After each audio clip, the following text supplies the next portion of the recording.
Hello दोस्तों, स्वागत है आप सभी का टू द पॉइंट में। आज हम लोग एक बहुत ही बर्निंग और एक बहुत ही इंपॉर्टेंट टॉपिक के बारे में डिस्कस करेंगे। आज का हमारा टॉपिक है एग्रीकल्चरल क्राइसिस इन इंडिया, कि हिंदुस्तान में जो एग्रीकल्चरल डिस्ट्रेस है या फिर जिसे हम फार्म डिस्ट्रेस भी कहते हैं, उसकी सीरियसनेस किस लेवल तक है, एग्रीकल्चरल इश्यूज से लेकर हिंदुस्तानी इकोनॉमी पर कितना इम्पैक्ट हो सकता है और ख़ासकर फार्मर्स पर इसका कितना इम्पैक्ट है, आज हम इस वीडियो में पूरी तरीके से जानने की कोशिश करते हैं। तो चलिए शुरू करते हैं। देखिए, सबसे पहली चीज़ हमें एग्रीकल्चरल बैकग्राउंड के बारे में बात करनी चाहिए कि हिंदुस्तान में एग्रीकल्चर का बैकग्राउंड क्या था। देखिए, the sector which once use to contribute 60% ऑफ इंडियाज़ जीडीपी, यानी कि हम 1940s और 1950s की बात कर रहे हैं, is now struggling to contribute even to cross 20% ऑफ इंडियाज़ जीडीपी। वो सेक्टर जो प्राइमरी सेक्टर एग्रीकल्चर का था, डायरेक्टली या इनडायरेक्टली एग्रीकल्चरल अलाइड फोर्सेस जिसे हम कहते हैं, वो 1940s, 50s या 60s में भी नियरली 60% ऑफ इंडियाज़ जीडीपी कंट्रीब्यूट करता था। लेकिन 2019 और 20 तक आते आते ये प्राइमरी सेक्टर जो है, it is struggling even to cross 20% of GDP. हालांकि इसमें फार्मर्स का या फिर इसमें लेबर फोर्स का जो एम्प्लॉयमेंट है, इट इज़ मोर देन 50%, यानी कि 50% पॉपुलेशन से ज़्यादा जो है एग्रीकल्चरल और अलाइड एक्टिविटीज़ में रिलेटेड है। लेकिन इसी अलाइड और एग्रीकल्चरल एक्टिविटीज़ से जीडीपी को जो है कंट्रीब्यूशन लेस दैन 20% मिल रहा है। This is one of the most serious concerns.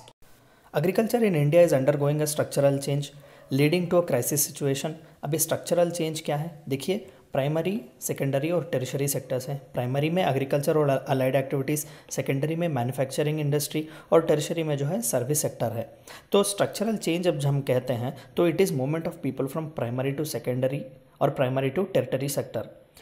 तो this is what the crisis is main, क्योंकि लोग जो है वो मूव हो रहे हैं, वो अच्छे से अच्छे इन्वेस्टमेंट्स की ओर जा रहे हैं, अच्छे से अच्छा जहाँ पर उन्हें रिटर्न मिल रहा है उनकी मेहनत को, तो वो उस स्ट्रक्चरल चेंज को जो है वो एक्सेप्ट कर रहे हैं। This is what making the real crisis in agriculture of India. The rate of growth of agricultural output is gradually declining in recent years. अभी जो हमने बात की कि at one point of time वो एग्रीकल्चर जो 50 to 60% ऑफ जीडीपी डोनेट करता था, आज वो महज 20% तक गिर चुका है।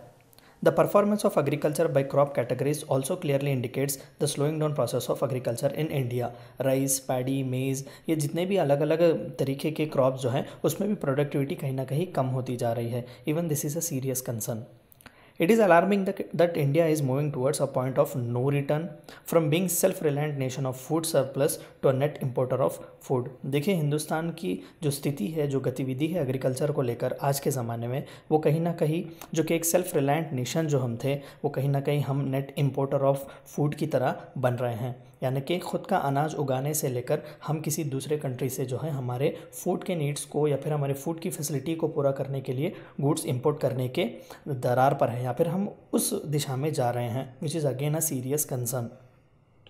सो what is the probable root cause of such crisis. हमने ये तो बात की कि भाई क्राइसिस है, किस तरीके का क्राइसिस है, क्राइसिस की सीरियस भी जो है हमने डिस्कस की, लेकिन इस सभी क्राइसिस का जो है वो रूट कॉज क्या है, चलिए देखते हैं।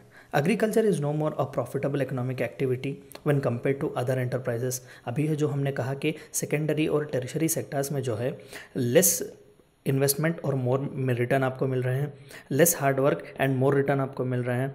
और वहीं पर एग्रीकल्चर में जो है you need more investment, less returns, hard work भी ज़्यादा है, रिटर्न्स भी कम है। तो this is what is making agriculture as no profitable economic activity.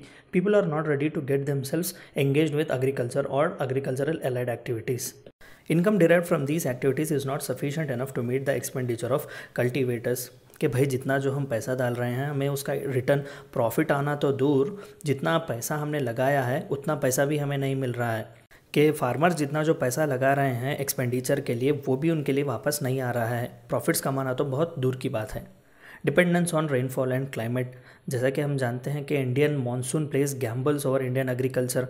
तो आज भी हमारे पास इनएडिक्वेट इरिगेशन फैसिलिटीज़ हैं, फर्टिलाइजर्स वगैरह का अवेलेबिलिटी बहुत मुश्किल से होता है।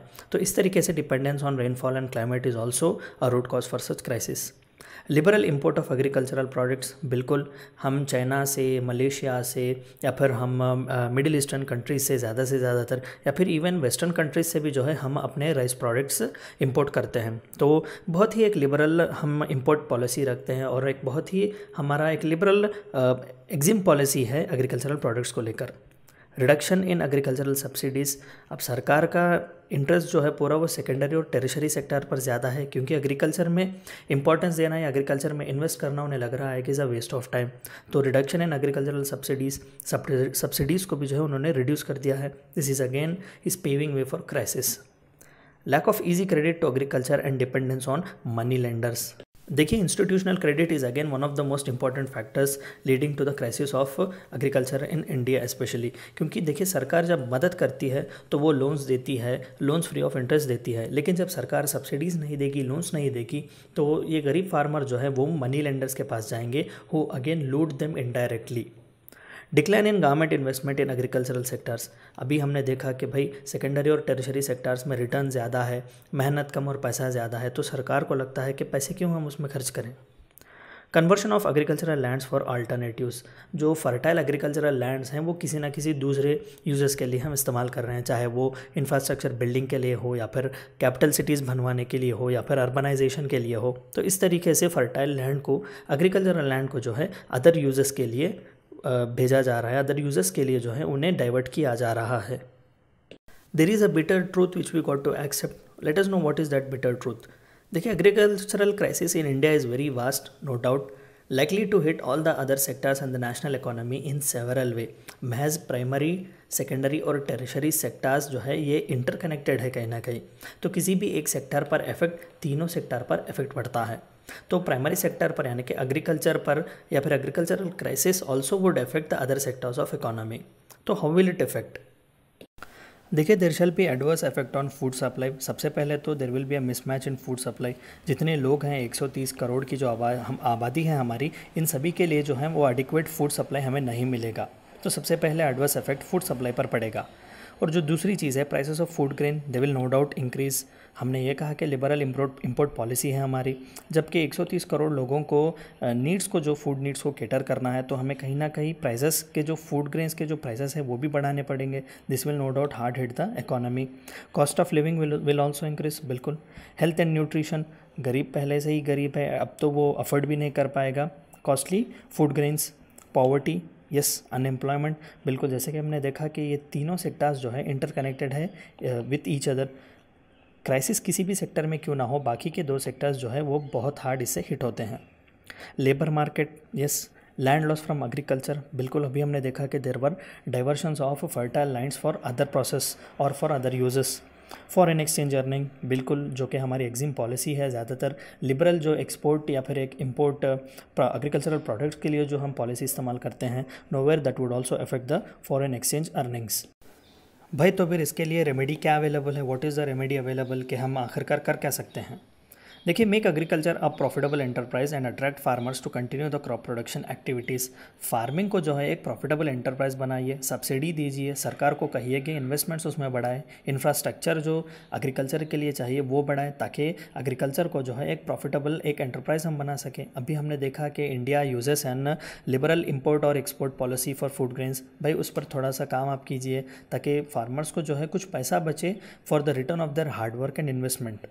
The government should augment its investment and expenditure in farm sector. महज ये कहने से कि भाई इसमें सिर्फ पैसा लगाने से बर्बादी है, ये कहना गलत होगा, क्योंकि more than 50% of working population is directly or indirectly associated with agriculture sector. So ignoring agriculture sector would be ignoring 50% of India's population, and no doubt that would be a deadly step. Investment in agriculture and it allied sectors including irrigation, बिल्कुल, transport, yes, communication, बिल्कुल, rural market, rural infrastructure and farm research should be drastically increased. देखिए, महज subsidies वगैरह देने से नहीं, आपको research भी करना चाहिए, रिसर्च एंड टेक्नोलॉजिकल डेवलपमेंट्स भी चाहिए। आपको जो चाहिए वो फार्म या फिर वो फार्मर्स पर रिसर्च करें, इस तरीके से जो है फर्टिलिटी बढ़ा सकते हैं। फार्म में जो इक्विपमेंट्स इस्तेमाल करते हैं उनकी क्वालिटी को किस तरीके से बढ़ा सकते हैं, उसे जो है यानी कि फार्मर को जो है अच्छे इरीगेशन फैसिलिटीज़ दें, ट्रांसपोर्टेशन फैसिलिटीज़ दें। This is also one of such good remedy available. Government should aim at integrated development of rural areas. जब हम एग्रीकल्चर की बात करते हैं तो कहीं ना कहीं इनडायरेक्टली रूरल एरियाज़ की बात करते हैं, क्योंकि अर्बन एरियाज़ में हमें एग्रीकल्चर बहुत ही कम मिलता है या फिर मिलता नहीं है। तो इंटीग्रेटेड अप्रोच चाहिए कि भाई रूरल प्लस एग्रीकल्चर, यानी कि दोनों का डेवलपमेंट एट अ टाइम हो रहा है। यानी कि इस बात को हमें एक्सेप्ट करना है कि agriculture and rural India are not different, they are one and the same. The solution of the problem is not a few packages but in drastic change in present economic policies related to agriculture। महज सरकारें आ रही हैं और वो कहीं ना कहीं loan weavers announce करती हैं। भाई इससे क्या हो जाएगा? लोन वेवर अनाउंस करने से शायद उस सीज़न के कहीं ना कहीं थोड़े बहुत बाधाएं उस फार्मर के कम हो जाएंगे, बाद में क्या? तो इस तरीके से जो है thinking out of the box होना चाहिए। महज थोड़े बहुत पैकेजेस देने से, ये कहने से कि मिनिमम सपोर्ट प्राइस बढ़ाया जाएगा या फिर कोई ऐसी स्कीम लाई जाएगी जो महज फार्मर्स को जो है वो लोन सब्सिडी देगी, तो इस तरीके से पैकेजेस की हमें ज़रूरत नहीं है। You need a drastic change. हमें चाहिए कि आप एक बहुत ही ड्रास्टिक चेंज लाएँ एग्रीकल्चरल सेक्टर में। No other sectors growth and development must be at the cost of agriculture. भाई सेकेंडरी और टेरिशरी सेक्टर्स का डेवलपमेंट ज़रूरी है, लेकिन इसका मतलब ये नहीं कि आप एग्रीकल्चर सेक्टर को इग्नोर करें, ठीक है? तो एग्रीकल्चरल सेक्टर को जो है आप इग्नोर नहीं कर सकते, उसे आप छोड़ नहीं सकते for the cost of the other remaining to sectors. All farmers, agricultural laborers, societies, government and people's organization should work collectively to revive agriculture and save India from agricultural crisis।